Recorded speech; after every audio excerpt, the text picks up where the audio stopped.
Hola,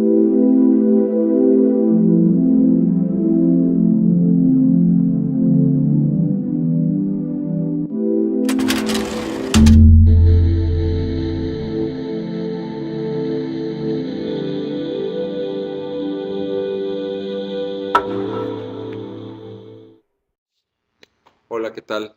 Buenos días a todos a todo el público que se encuentra ahora. El tema que nos ocupa hoy es aspectos contemporáneos del estrés en la salud mental. Y bueno, quiero explicarles. Esto forma parte de un curso que damos aquí en el instituto a finales de año, casi siempre, que se llama Estrés y Cerebro, y casi siempre tratamos de incluir los aspectos novedosos sobre la respuesta humana al estrés y cómo la respuesta al estrés, esta respuesta cognitiva, neuroendocrina, afecta para diferentes condiciones relacionadas con la salud mental. El estrés es un tema complejo, no acaba de haber una definición precisa en los diferentes ámbitos de la ciencia y por esto es que es bien importante que podamos ponernos de acuerdo a qué le vamos a llamar estrés.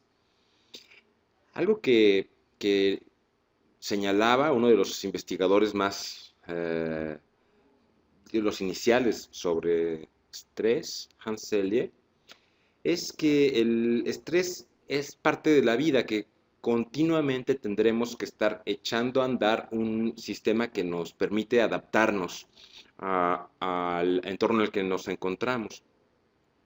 Eh, no hay manera de vivir sin estrés si no es cuando no tenemos vida, cuando nos movemos. ¿Y a qué le vamos a llamar estrés? No solamente a la condición estresante, a los estímulos, sino a la respuesta que tiene nuestro organismo. Y a la respuesta que además no solamente la tiene hacia los estímulos externos, sino hacia cómo interpretamos los eventos externos. Y de allí les menciono la aportación de Richard Lazarus, que nos señalaba que el estrés es una condición o una sensación que se experimenta cuando evaluamos que las demandas que tenemos como individuos exceden los recursos personales, exceden más allá de lo que podemos movilizar. Y es entonces cuando experimentamos una reacción de alerta, donde sentimos que no vamos a poder ajustarnos. Hablando un poco de la perspectiva histórica, eh, muy brevemente, quiero explicarles que Walter Cannon y Hans Selye, estos son dos de los autores más iniciales, nos mencionaron que existe una respuesta fisiológica que es específica al estrés y que, como mencioné hace un momento, es parte integral de la fisiología que estaba relacionada al sistema adrenal. Los primeros estudios de Selye y especialmente de Hans Selye se basaron en la respuesta en ratas que él como investigador tenía que estar persiguiendo en el laboratorio. Y finalmente encontraba que las ratas tenían las glándulas adrenales crecidas, tenían úlceras o alteraciones en el tracto digestivo. eh, y más tarde, bueno, él trató de describir esto como una reacción fisiológica al estrés en el que se encontraban las ratas. Cannon, por otro lado, lo que señaló como una parte de la respuesta al estrés fue la activación del sistema nervioso simpático, incluyendo a la médula adrenal, a las hormonas que se producen en la médula adrenal, como la adrenalina y la noradrenalina, frente a situaciones de emergencia, que nos sirven para reclutar recursos fisiológicos y ahora sabemos también recursos cognitivos. Walter Cannon describió la respuesta de estrés agudo y definió al estrés como un estímulo que era necesario para poder desencadenar una serie de respuestas. Hans Selye describió, por otro lado, el síndrome de adaptación al estrés, que se compone de tres fases. Por un lado, una fase de alarma, que es una reacción inicial en la que movilizamos defensas, movilizamos recursos, y si el estresor permanece y tenemos que seguir enfrentándolo, pasamos a la fase de resistencia. Eh, Esta es cuando por un tiempo excesivo tenemos que estar enfrentando una condición estresante y el cuerpo no puede mantener, y tratamos de luchar para mantener los sistemas Perdón, doctor, por la interrupción. Tuvimos una falla técnica aquí. Nos estamos reconectando con una de las sedes en Hospital General Acapulco. A los que nos acompañan a través de Webex les ofrecemos una disculpa. Estamos arreglando la conexión y en un momento continuamos. Solo es cuestión de unos minutitos. Ok, estamos listos. Nuevamente estamos conectados con Acapulco. Muchas gracias por la espera y bueno, a Webex también. Doctor, podemos continuar. Gracias. Seguimos, ok. Entonces no sé si me escucharon en Acapulco, sobre estas tres fases del síndrome de adaptación general al estrés que describió Hans Selye. Con estas fases, esta de alarma, en donde reclutamos inicialmente recursos, luego una fase de resistencia, cuando el estresor continúa, y finalmente una fase de agotamiento, que se refiere a ese momento en el que donde ya no podemos mantener el equilibrio homeostático y nuestros sistemas con los que nos habíamos adaptado entran en una fase de agotamiento. Vamos a ver algunos ejemplos un poquito más adelante. Es importante señalar que el concepto de respuesta a estrés ha sido inespecífico por mucho tiempo, pero Mason en 1969, hacia los 70, describió una parte muy importante, y es que hay reacciones emocionales específicas que hacen que los eventos sean estresantes. No todos los eventos que vivimos son igualmente estresantes. ¿Cuáles son? La novedad, el hecho de que un evento sea novedoso, que sea incontrolable, que sea impredecible, que sea ambiguo y que podamos anticipar consecuencias negativas, ¿no? Con un involucramiento alto de nuestra seguridad personal, y que todas estas condiciones son las que más se relacionaban con respuestas endocrinas específicas. Entonces esto es muy importante porque ahora en los modelos animales, en los modelos que se utilizan para estudiar estrés, estas condiciones son necesarias. Vamos a ver algo más de esto. Les quiero mencionar un poco sobre, dentro de esta perspectiva histórica, el modelo cognitivo transaccional que propuso Lazarus. Lo que propuso Lazarus es que el estrés está determinado por las características de la amenaza, pero especialmente por la evaluación que nosotros hacemos, que la persona hace del suceso, eh, dado por su vulnerabilidad, por las creencias que tiene, por los recursos que puede emplear para afrontar o cuáles percibe en sí mismo para afrontar. Este modelo potencia los factores que pueden moderar el impacto de un estresor y en particular habilidades de afrontamiento como las que tenemos para conseguir apoyo social. O sea, eh, en este punto, un evento es estresante en tanto que sabemos que lo vamos a enfrentar con poco apoyo, que vamos a tener que tenemos poca experiencia para enfrentarlo y que probablemente no dispongamos de un repertorio amplio frente a la incertidumbre de lo que significa la carga que vamos a tener que emplear para enfrentarlo. Y bueno, todas estas habilidades se enfocan a un problema, a una emoción, y permiten alcanzar habilidades en el manejo de situaciones conflictivas. Esto es muy importante porque nos permite entender cómo es que el adquirir habilidades frente a una situación hace que el estrés paulatinamente se reduzca, el estrés que internamente vivimos a través de la evaluación de las situaciones. Más adelante, McEwen presentó este modelo que a la fecha se usa con muchísima frecuencia, que es el modelo de la carga alostática. ¿A qué se refiere carga alostática? Esto es muy interesante. Se basa en el modelo homeostático. Homeostasis se refiere, como todos habrán revisado alguna vez, al equilibrio que el organismo trata de mantener para que nos podamos mantener vivos. Y la regulación alostática se trata de cómo mantenemos esa estabilidad a través del cambio, o sea, frente a los ajustes que tenemos que hacer frente a situaciones vitales, cambios de temperatura, cambios en el esfuerzo físico que tenemos que hacer, cambios en el esfuerzo cognitivo que tenemos que emplear, ¿no? Y las desviaciones de este sistema homeostático son desencadenan finalmente mecanismos de restauración para poder corregir los cambios. Esta regulación alostática o adaptativa puede operarse en diferentes rangos de regulación. O sea, cada vez que nosotros vamos a enfrentar una situación novedosa y la enfrentamos de forma repetida, vamos a ir adaptándonos a ella de tal manera que cada vez la vamos a vivir con menos estrés. Entonces, la alostasis se refiere a eso, a la capacidad de un organismo para poder aumentar o disminuir ciertas funciones vitales para mantener el estado estable. Y de esa manera podemos encontrar un punto de equilibrio, de regulación del estado interno a partir de cambios dinámicos continuamente. Les voy a poner algún ejemplo un poquito más adelante. Y la carga alostática se refiere al costo que tiene la exposición crónica. Cuando estamos frente a un estresor continuo, nos podemos regular, pero hay un punto en el que esta carga va venciendo el equilibrio que tenemos. Y entonces la carga alostática se refiere al daño que podemos sufrir. En la respuesta de estrés se activan varios sistemas alostáticos que inician siempre con adaptación y luego un proceso de afrontamiento. Y bueno, esto es importante porque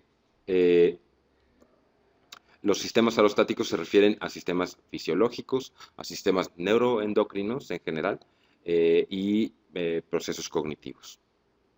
Esta es una de las imágenes más clásicas de... ¿Se alcanza a ver el puntero? De McEwen, en donde se menciona cuáles son los estresores ambientales en los que vivimos continuamente, que pues el trabajo, el hogar, en donde vivimos, ¿no? El vecindario, eventos vitales que enfrentamos todo el tiempo, pérdidas, cambios de trabajo, cambios de lugar de habitación, situaciones como trauma, abuso, violencia, ¿no? Todo esto lo evaluamos y lo percibimos de alguna manera. Donde dice aquí estrés percibido se refiere a cómo es que tenemos esta evaluación, lo que Lazarus llamaba este enfoque transaccional. Si evaluamos amenaza, desamparo, porque nuestros recursos son insuficientes, vamos a tener unas diferentes respuestas fisiológicas, pero que están diferenciadas por condiciones que nos pueden hacer vulnerables o resilientes, tanto genéticas, condiciones de desarrollo, experiencia, ¿no? O respuestas conductuales que podrían ser estas respuestas tan clásicas como de lucha, de huida, de pasmo, ¿no? De pasmarse, dieta, jugar. Por ejemplo, situaciones enormemente estresantes después de estar por mucho tiempo en una condición que requiere muchos recursos, como puede ser el estrés académico, que uno puede tener que dedicar muchísimas horas y a veces reducir horas de sueño por tener un logro, va a dar lugar seguramente a respuestas conductuales. Algunos de los, en el público alguien podrá identificar que después de muchos días de desgaste se apetece tener reforzadores placenteros, ¿no? Como beber, fumar, quizá en exceso. Pero bueno, entonces el estrés percibido tiene este tipo desencadena este tipo de reacciones. Finalmente, las respuestas fisiológicas van a permitir que nos adaptemos a las situaciones estresantes o que tengamos una carga alostática. Esto es, si por ejemplo tenemos una reducción en las horas de sueño día a día, probablemente de manera contraria a adaptarnos, podemos ir teniendo daños fisiológicos. Vamos a ver más adelante que estos daños ocurrirán a través de cambios neuroendocrinos. ¿Sí estamos seguros que es la misma versión? La misma. ¿Sí? Ok. Bueno, hay 4 escenarios posibles que pueden cargar esta carga alostática. 1 es la exposición frecuente al estrés. 2, la incapacidad para habituarse a retos repetidos.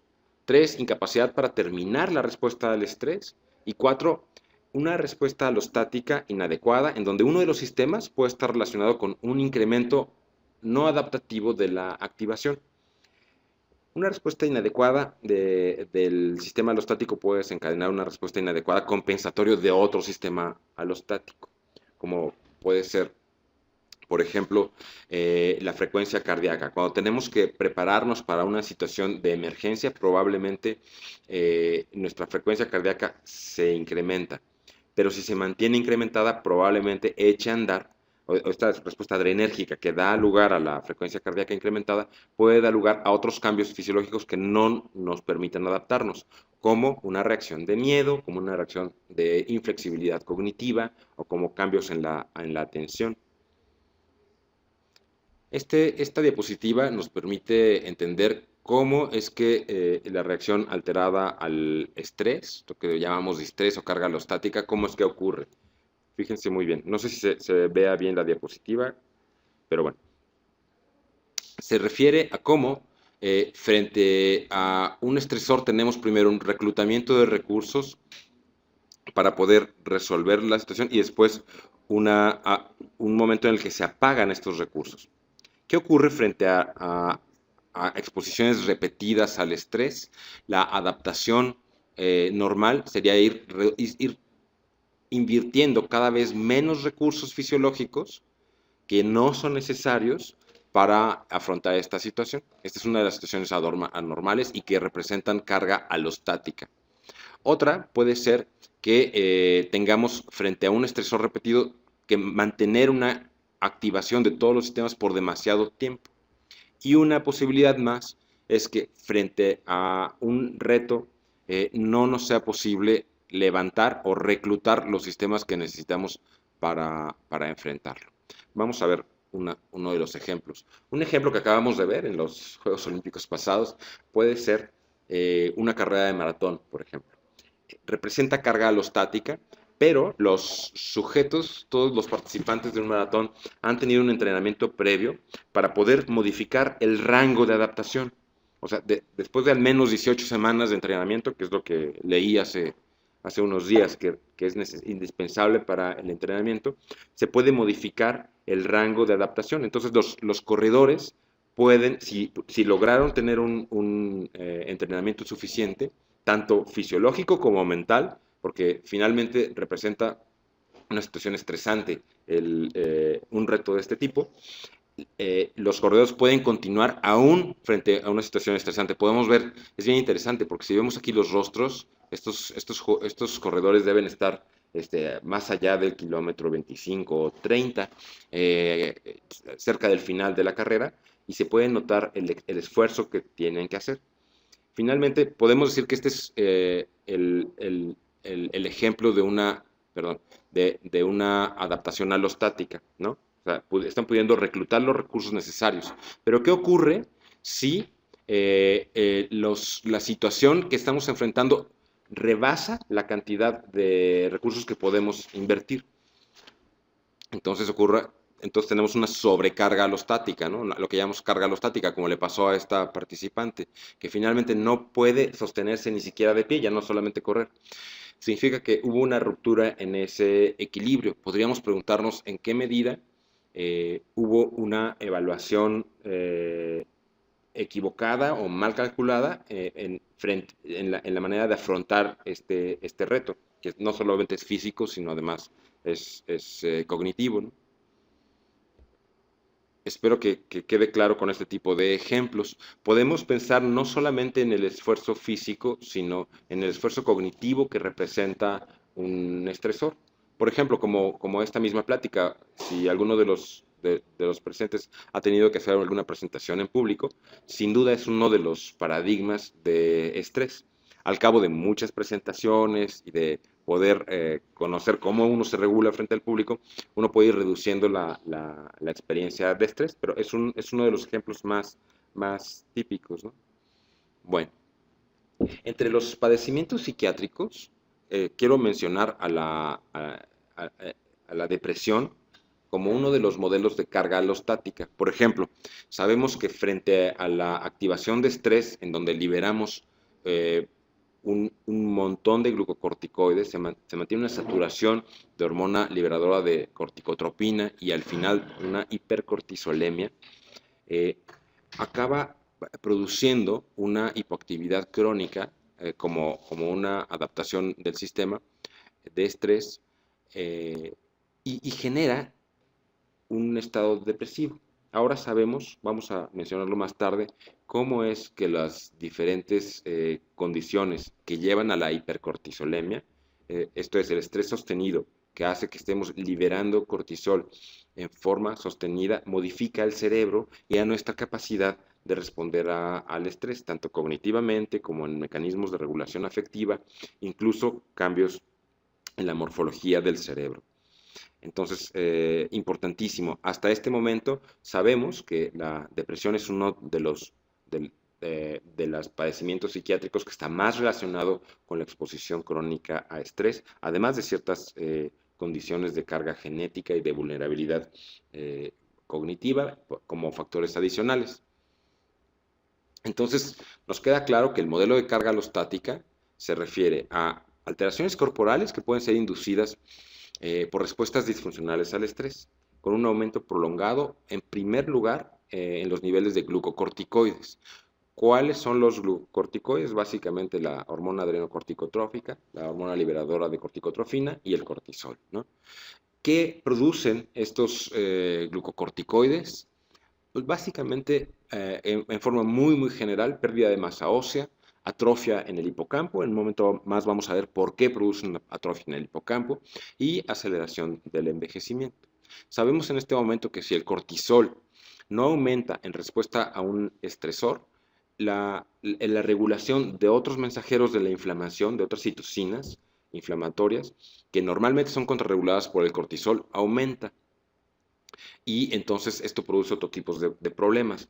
Un ejemplo particular es el trastorno de estrés postraumático, en donde al cabo de una exposición a estrés extraordinariamente alto, que se vive, son experiencias que se viven como horrorizantes, generan, especialmente cuando ocurren en etapas tempranas de la vida, generan un cambio a lo largo de la vida en donde la respuesta del cortisol en adelante va a ser mucho menor. Y los problemas que lleva el no poder reclutar el sistema de glucocorticoides implica una cantidad de fallas cognitivas y de alteraciones neuroendocrinas muy bien descritas ya para el trastorno de estrés postraumático. Las fallas, como dice en la diapositiva aquí, las fallas en el control de las reacciones de estrés o en las reacciones de defensa, se señalan como uno de los más importantes mecanismos patogénicos en los trastornos del estado de ánimo y de ansiedad.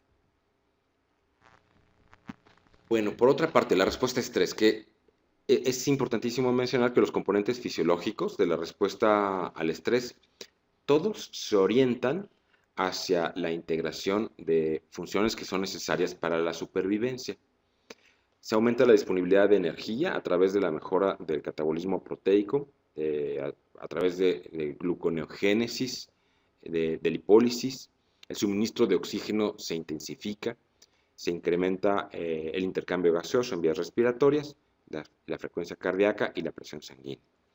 Y aquellas funciones que no son de valor para la supervivencia se regulan a la baja, como las disfunciones digestivas, el apetito, el crecimiento, la reproducción, ¿no? Y la respuesta inmune. Estas se dejan para después. Digamos, la respuesta inicial al estrés nos permite sobrevivir de inmediato. Y en caso de que haya un después el organismo atenderá esas condiciones. Estoy viendo que es distinta esa versión. Bueno, en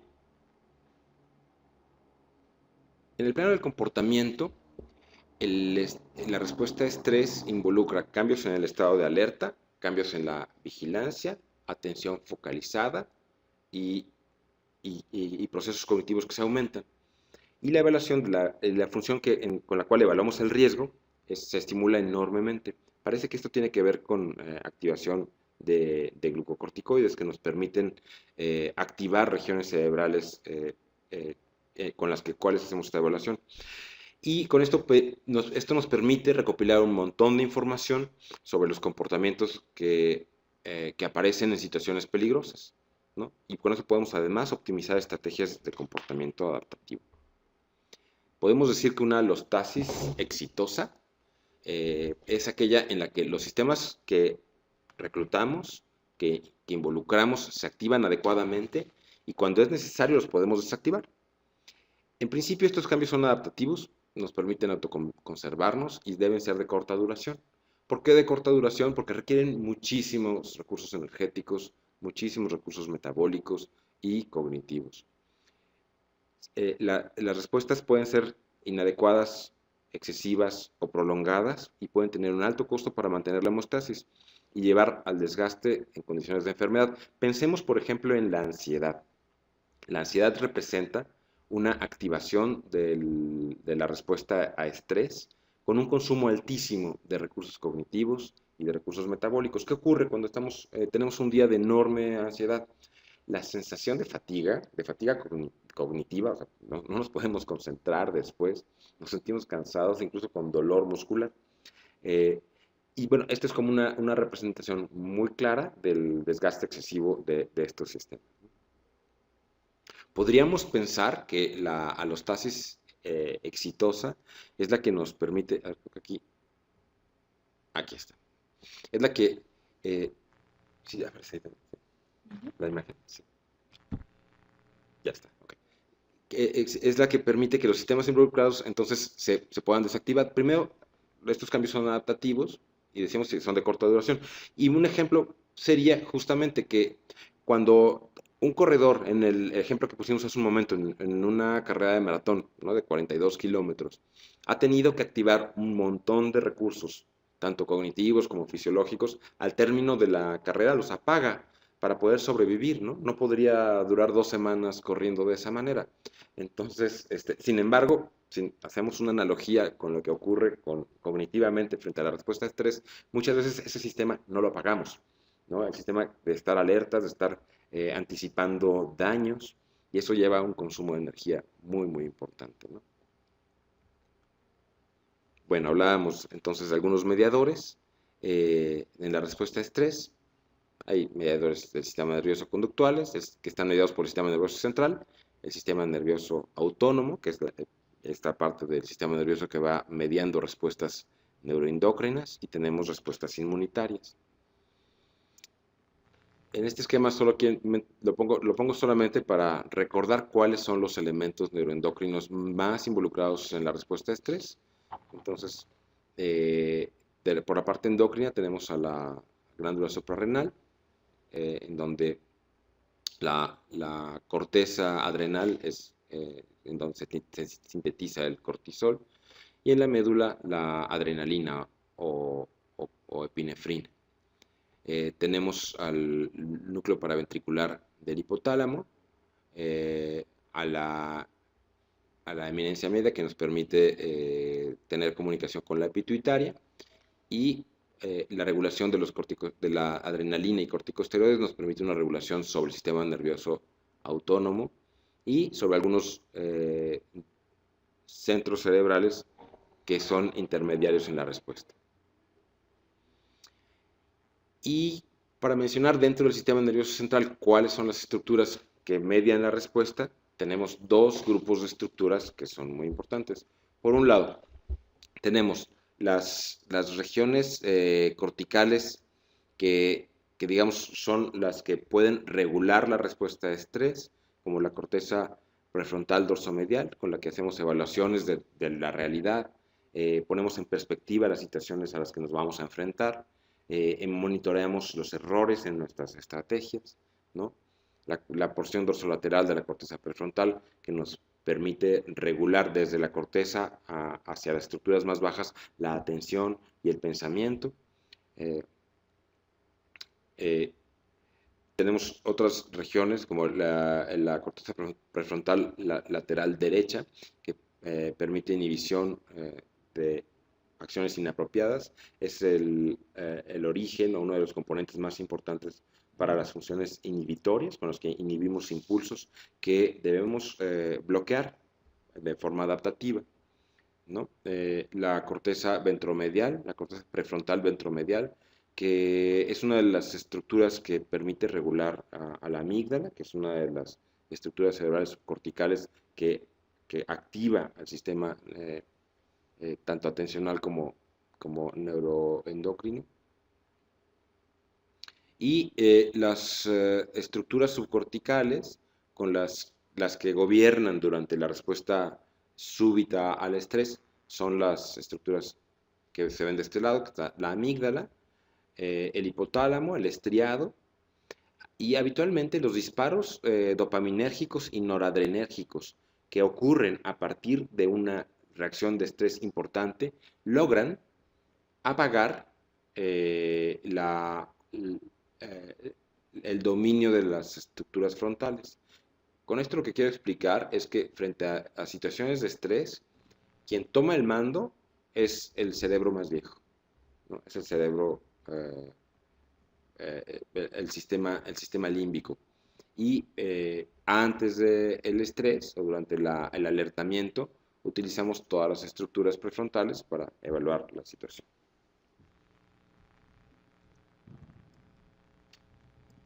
Un poco más rápido. A partir de algunos estudios de conectividad cerebral, se ha podido establecer con mucha más claridad cómo es que en la primera fase de respuesta al estrés se reclutan distintas estructuras cerebrales. Miren ustedes, en esta gráfica lo que podemos ver es dos redes de conectividad en estado de reposo que se han podido identificar con resonancia magnética. Una es el circuito de saliencia, ¿no? La red de saliencia, que se refiere a la red que identifica relevancia, a qué tenemos que ponerle atención de los eventos que ocurren en el mundo externo. Y esta es la línea roja. Y la línea azul en la gráfica de abajo nos muestra la red de control ejecutivo. Entonces podemos ver que cuando se liberan catecolaminas, esto es, cuando tenemos una liberación súbita de noradrenalina y dopamina, la primera región del cerebro que se activa es la red de saliencia, o sea, los circuitos de saliencia, que podemos ver aquí los nodos que se han establecido, que incluye estructuras como el cíngulo anterior en su porción dorsal, ¿no? Componentes como amígdala, ¿no? Voy a pasar a la siguiente diapositiva, y que podemos ver aquí, como en la primera fase de inducción de estrés, lo que activamos es amígdala y algunas porciones de la red atencional. Y esto parece estar dependiendo de la liberación de catecolaminas. En la segunda fase, me voy a usar dos diapositivas, cuando entra en la acción de los corticosteroides, de los glucocorticoides, entonces se reclutan otra red cerebral, que es con la que podemos evaluar la situación, que es la red de control ejecutivo.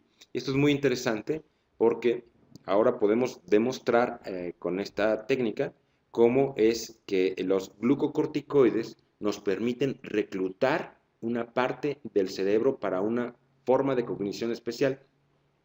¿Qué significa esto? Que las funciones ejecutivas son activadas por glucocorticoides. Eso no se había podido evaluar antes. Aquí cambió el formato, ¿verdad? Bueno, esto para explicar rápidamente cómo es que, cuáles son las vías cerebrales entonces con las que regulamos el estrés agudo.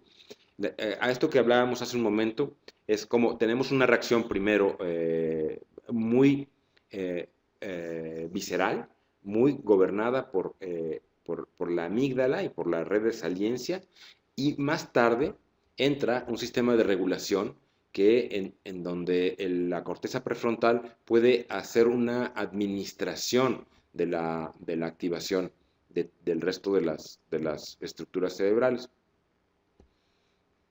¿Qué ocurre si, es importante porque tenemos que pensar qué ocurre si se daña alguna de estas estructuras o si no podemos reclutar los componentes cognitivos con los que vamos a evaluar la situación, como suele ocurrir en el estrés postraumático, en donde la condición más descrita es que frente a situaciones de estrés hay un estado de embotamiento, que las personas no pueden expresar emociones, no pueden resolver problemas, o que con mucha frecuencia hay una condición de quedarse como pasmados, ¿no? Entonces, esto genera una cantidad de conductas y de procesos de pensamiento desadaptativos que son muy frecuentes en el estrés postraumático. Bueno, ya habíamos visto cuáles son los cambios conductuales entonces, los cambios cardiovasculares que ocurren frente a la respuesta de estrés y la inhibición de funciones vegetativas, ¿no?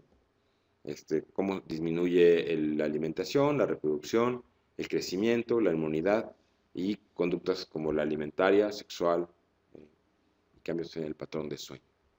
Hay algunos péptidos que, como les comenté al principio, hay que saber que están mediando estas respuestas, que son los péptidos de hormona liberadora de corticotrofina y cuáles son sus receptores. La hormona liberadora de corticotrofina tiene una expresión en todo el sistema nervioso central, en algunos tejidos periféricos.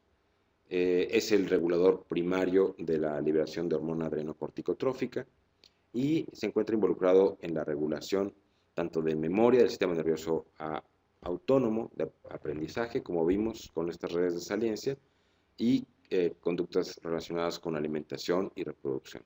Hay otros péptidos como las urocortinas, y podemos hablar de dos tipos de receptores para glucocorticoides, y esto es muy importante para entender estas funciones, digamos, la función buena y la función mala, ¿no?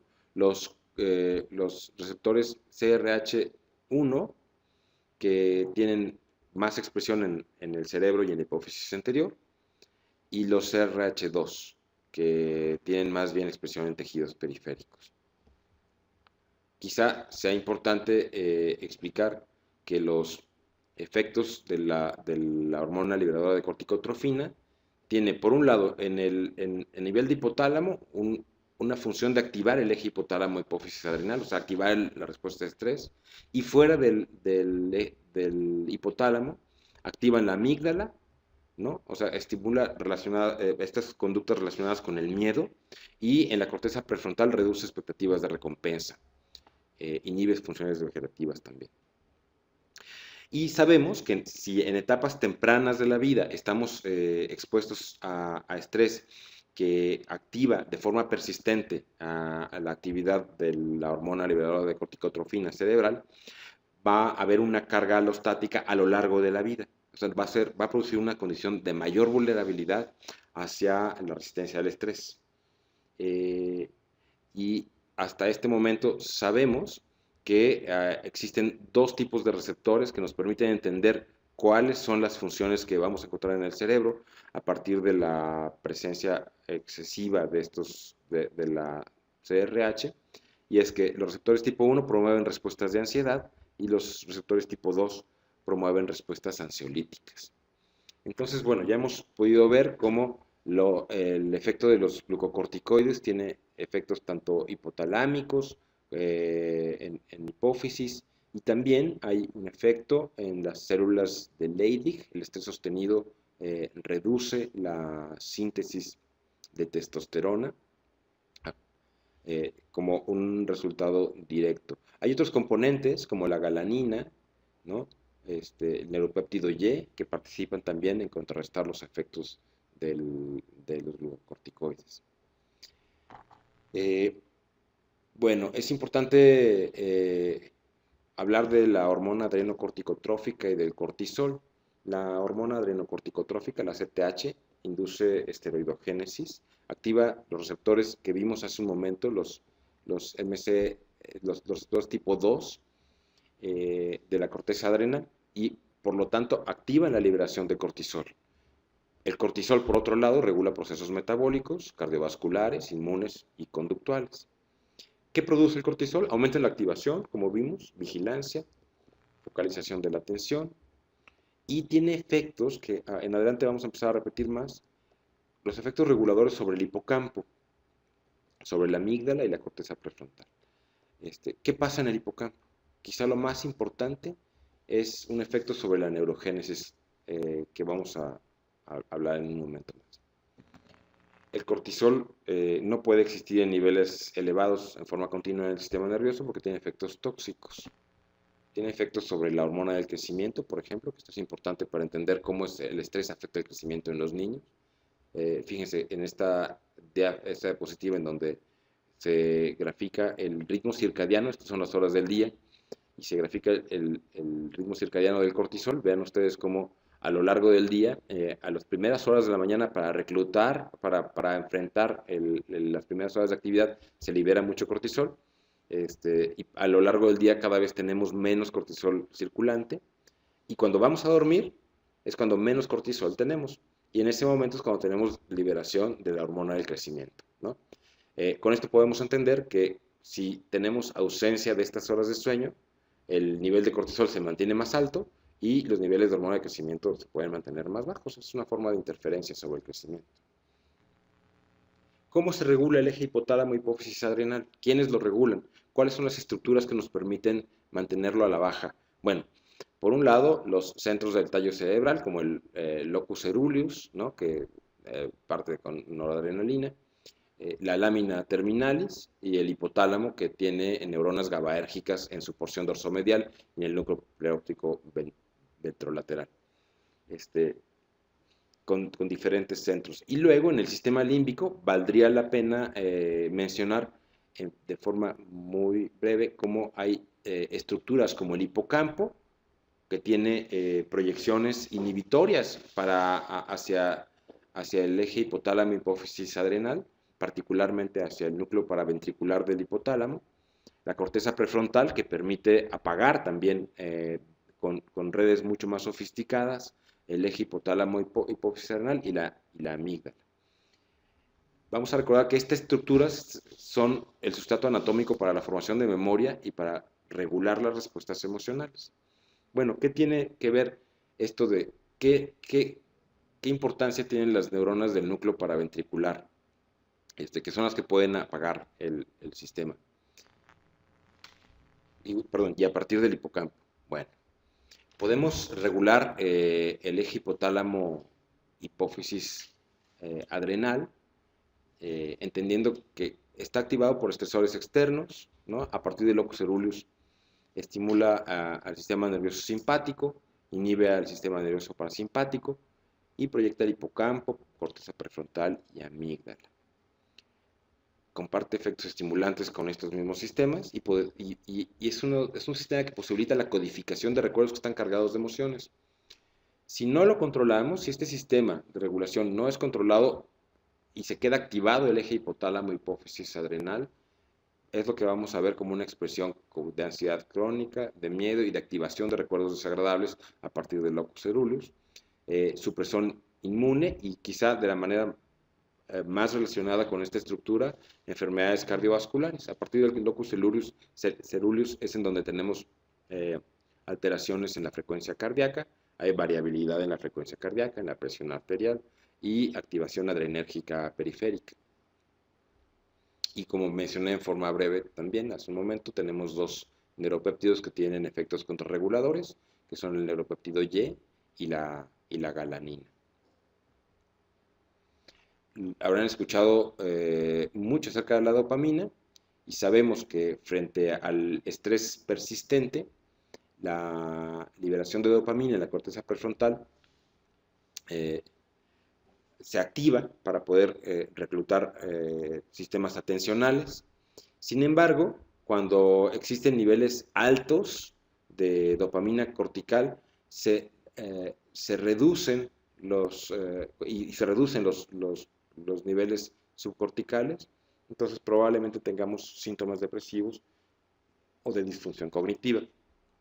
Y cuando tenemos niveles bajos de dopamina en las estructuras corticales, vamos a tener más efectos de ansiedad y miedo. Recuerden que la dopamina es uno de los neurotransmisores que están más involucrados en la activación de sistemas atencionales y de activación conductual. Y la serotonina, frente a un estrés intenso, aumenta el metabolismo y tiene dos tipos de efectos a partir de dos sistemas de receptores. Por un lado, los receptores 5-HT2A aumentan la ansiedad y a partir de los receptores 5-HT1A se reduce la ansiedad. Y es muy importante entender que cuando hay exceso de glucocorticoides circulantes, la expresión de los receptores de serotonina, que son ansiolíticos, se puede inhibir. Es uno de los mecanismos a través de los cuales el efecto de la serotonina después de la exposición a estrés crónico se reduce. Y también es importante entender que las condiciones de estrés temprano, como la negligencia, el abuso, la violencia intrafamiliar, se ha encontrado relacionado con niveles altos de cortisol y reducción en los receptores 5-HT1A, lo cual da lugar a mayor vulnerabilidad para ansiedad y depresión en etapas más tardías, ¿no? Bueno, entonces ya revisamos cuáles son los circuitos que están relacionados con estos neurotransmisores, con estrés persistente, tanto en la corteza prefrontal como en estructuras subcorticales, ¿no? Y obviamente cuando está afectada los sistemas de dopamina y de serotonina, tenemos cambios en las experiencias relacionadas con el circuito de recompensa, con el circuito de miedo y con la conducta social. De forma muy esquemática, solamente para recordar cómo es que la función normal del hipotálamo, que libera la hormona liberadora de corticotrofina, y que en la hipófisis la hormona liberadora, la ACTH, induce la liberación de cortisol. Tiene un sistema de retroalimentación normal en donde el hipotálamo tiene sensibilidad al cortisol circulante y puede regular a la baja esta cascada de hormonas. Sin embargo, en situaciones de estrés persistente, el hipotálamo tiene el efecto de citocinas, de estrés, entonces produce mayor liberación de CRH, la hipófisis produce mayor liberación de ACTH y el resultado será que vamos a tener muchísimo más cortisol libre, circulante, con lo cual, vamos a tener cambios en la regulación del hipotálamo, que cambia la sensibilidad de los receptores y da lugar a una condición de hipercortisolemia continuada. Uno de los efectos paralelos es que vamos a tener un aumento en la liberación de citocinas y activación local de corticosteroides, y el efecto, obviamente, los tejidos periféricos del cortisol, que son cambios en el metabolismo, ¿no? Cambios en el sistema inmune. Los efectos en el sistema inmune más importantes va a ser que tienen un efecto inmunodepresor. Los corticosteroides, igual que los opioides, tienen un efecto que reduce la respuesta inmune. Y las citocinas que se liberan cuando hay activación de respuesta inflamatoria activan la liberación hipotalámica de CRH y la secreción de ACTH. Esto es, tenemos una respuesta inflamatoria inicial, y cuando el estrés es crónico, es reiterado, como lo vimos en esta diapositiva previa de McEwen, se suprime a la larga la respuesta de inmunidad celular.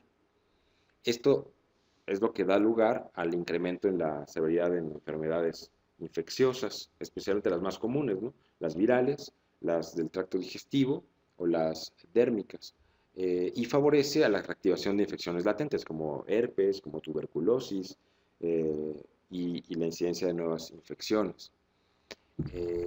¿Qué otros cambios adaptativos nos ofrecen la liberación de citocinas? Bueno, normalmente las concentraciones fisiológicas de las interleucinas 1, 2 y 6 nos permite aumentar la expresión del RNA mensajero para CRH, y incrementa el cortisol. Y los efectos de retroalimentación negativos del cortisol ocurren sobre el eje hipotálamo hipófisis adrenal, sobre neuronas, sobre glía, monocitos y macrófagos que producen citocinas. Permiten el mantenimiento de concentraciones hemostáticas de otras hormonas y de otras citocinas, y los cambios desadaptativos de las interleucinas 1 y 6, y del factor de necrosis tumoral, que son estas citocinas proinflamatorias, pues son anorexia, fiebre, sueño, y pueden inducir muerte neuronal, ¿no? pueden producir cambios en la estructura cerebral que pueden dar lugar a procesos de deterioro cognitivo como demencia. La interleucina 1 incrementa los niveles de somatostatina y reduce, por lo tanto, en forma indirecta, los niveles de hormona de crecimiento, y contribuye a que como adultos tengamos carencias en la estructura proteica o en la fijación de proteínas y falla en el crecimiento en niños que están inmunodeprimidos, ¿no? Finalmente. Recordemos que la interleucina 1 es una de las interleucinas proinflamatorias. O sea, el estrés acaba produciendo una respuesta inflamatoria, que además, por ejemplo, contribuye a menorrea, a reducción de la espermatogénesis. Esto es una manera de reducir la capacidad reproductiva en situaciones de estrés prolongado. Y tiene efectos directamente sobre el eje tiroideo también, ¿no? Por lo tanto, agrava las sensaciones de fatiga y de letargia. Otro de los efectos de estrés prolongado, creo que estamos ya casi sobre el tiempo, es que las hormonas del estrés inducen cambios estructurales en las neuronas. ¿Qué producen? Producen atrofia en el hipocampo y en la corteza prefrontal, y esto está relacionado con cambios en la capacidad de memoria de trabajo, de atención selectiva y de funciones ejecutivas. Y por otro lado, sabemos que la persistencia de las hormonas del estrés producen hipertrofia en la amígdala. Esto es que aumentan las redes dentro de la amígdala que se asocian a la activación de respuestas de ansiedad, de miedo y de agresividad. Una de las respuestas bien sabidas del estrés crónico es que aumenta la frecuencia de conductas agresivas, ¿no? Tanto en modelos animales como en humanos. No es difícil verlo, ¿no? Y como habíamos visto hace un momento, aumentan las citocinas proinflamatorias, se reducen los niveles de glucógeno y de manera muy importante, que hay que remarcar aquí, se reduce la neurogénesis y por lo tanto alteraciones en memoria y en la capacidad cognitiva. Hay aparición de marcadores biológicos de envejecimiento, como pérdida de neuronas piramidales y cambios en la excitabilidad de las neuronas hipocampales, justamente en el área CA1. Y bueno, por otro lado, los aminoácidos excitatorios, como el glutamato, acaban teniendo efectos destructivos en las neuronas del hipocampo.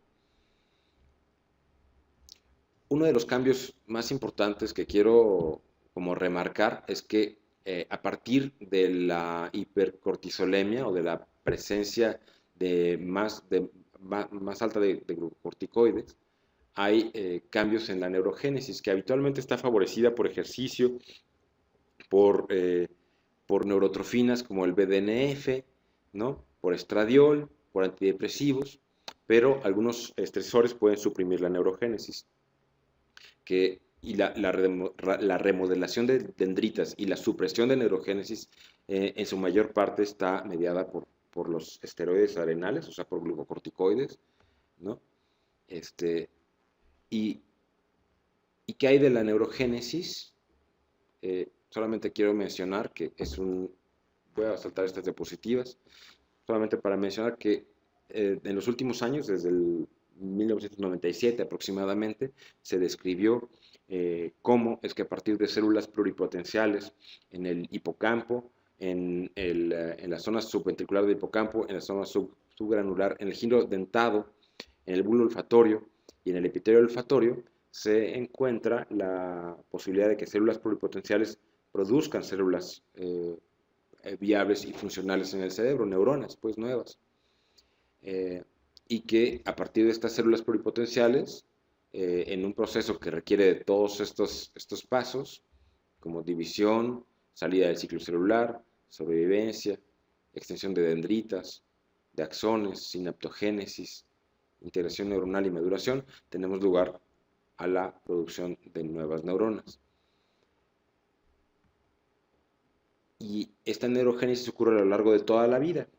En el adulto, lo que nos permite la neurogénesis es adaptarnos a niveles nuevos de complejidad, a situaciones nuevas. Aquí hay una diapositiva en donde se muestran roedores que se ve un ratón que está en la misma cajita sin cambios y cada vez tiene menos reserva neurogénica menos búsqueda, menos exploración del entorno que tiene, y por lo tanto, cuando es anciano, la reserva neurogénica que tiene es muy baja. Estos son estudios que se hicieron en Alemania por el doctor Kemperman. Sin embargo, cuando los roedores se colocan en ambientes que tienen cambios constantes o ambientes enriquecidos, los animales pueden tener un incremento importante en la capacidad de neurogénesis, y la reserva neurogénica para cuando son viejos es mucho mayor y pueden tener otras funciones de conducta exploratoria y pueden adaptarse al medio de otra manera, ¿no? Con esto podemos saber que la reserva neurogénica, o sea, la neurogénesis en el hipocampo, es uno de los componentes fundamentales para el afrontamiento del estrés. Y actualmente sabemos que las alteraciones en la neurogénesis en el adulto está estrechamente relacionada con diferentes padecimientos psiquiátricos como depresión, procesos de deterioro cognitivo, demencias, esquizofrenia y los cambios cerebrales relacionados con el abuso de sustancias. Hay otras células cerebrales, como los astrocitos, que también parecen tener una respuesta clave al estrés agudo, liberando factores de crecimiento de fibroblastos que a su vez conducen a la producción de nuevas neuronas. Y al parecer estos astrocitos activan la liberación de este factor de crecimiento a partir de glucocorticoides en las etapas iniciales de la respuesta a estrés. Entonces, lo que quisiera concluir es cómo la exposición a diferentes estresores finalmente reduce la capacidad de neurogénesis y de proliferación de células, y cuando está reducida, este cambio se asocia a mayor experiencia de estrés y a mayores niveles de glucocorticoides. O sea, en tanto menos neurogénesis, vamos a tener más niveles de glucocorticoides, y por lo tanto, si tenemos niveles más altos de glucocorticoides, tendremos las desventajas, digamos, ya no las desventajas tanto de glutamato como de glucocorticoides, que potencian el daño, que son mediadores de excitotoxicidad, que facilitan procesos de isquemia, de trauma cerebral, y que además reducen la plasticidad adaptativa a través de la supresión de neurogénesis y de cambios en la remodelación dendrítica. Entonces, bueno, finalmente lo que sabemos es que el estrés sostenido va a producir cambios en la corteza prefrontal a través de atrofia, en el hipocampo a través de atrofia por neurogénesis reducida, incremento en la amígdala por hipertrofia de los circuitos que están relacionados con el miedo, ¿no? Y esos son los efectos más importantes del estrés que tenemos que considerar. Y a lo largo de la vida podemos identificar, fíjense, aquí tenemos la etapa prenatal, la etapa postnatal, estrés en la adolescencia, estrés en la edad adulta y en el envejecimiento. Esta gráfica nos muestra cuáles son los órganos blancos, la amígdala, la corteza prefrontal y el hipocampo, cómo es que son afectados en cada una de estas etapas a partir de cambios tempranos que después van a generar vulnerabilidad en otros momentos de la vida. Quizá las áreas más vulnerables en la infancia pues son todas, obviamente. En la etapa postnatal, el hipocampo es una de las regiones más vulnerables. En la adolescencia, la corteza frontal, que está en desarrollo, y la amígdala. Y en las etapas más tardías del desarrollo, cuando hay deterioro y se viven problemas de ansiedad y depresión con más frecuencia, potencian el deterioro de la corteza frontal, del hipocampo, que están, como platicamos, es mediador de procesos de memoria y de atención, y de la corteza prefrontal. Bueno, muchas gracias. Espero que